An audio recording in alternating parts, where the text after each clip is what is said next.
Kalau di masa lalu kita belajar waktu adalah uang, maka mulai saat ini kita belajar waktu adalah nafas dan waktu adalah ibadah. Waktu adalah nafas yang setelah terlewat tak akan bisa kembali. Waktu adalah ibadah karena setiap detik harus bernilai ibadah, apapun aktivitasnya.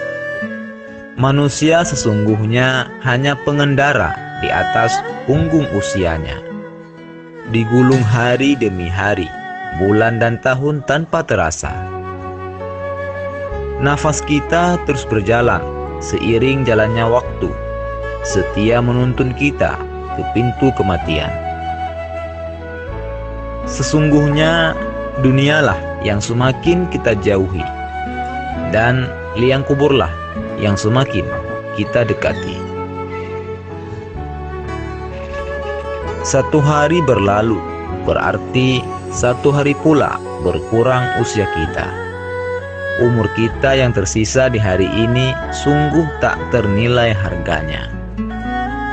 Sebab esok hari belum tentu jadi bagian dari diri kita.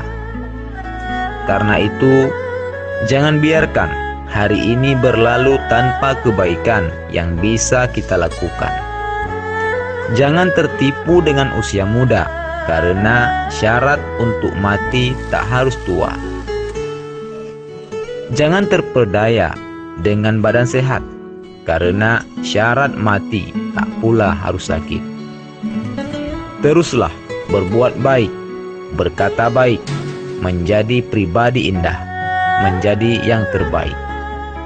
Walau tak banyak orang yang mengenali kebaikan kita, tapi kebaikan yang kita lakukan adalah kebahagiaan, di mana perbuatan baik kita akan terus dikenang oleh mereka yang kelak kita tinggalkan. Jadilah seperti akar yang tak terlihat, tapi tetap menyokong kehidupan.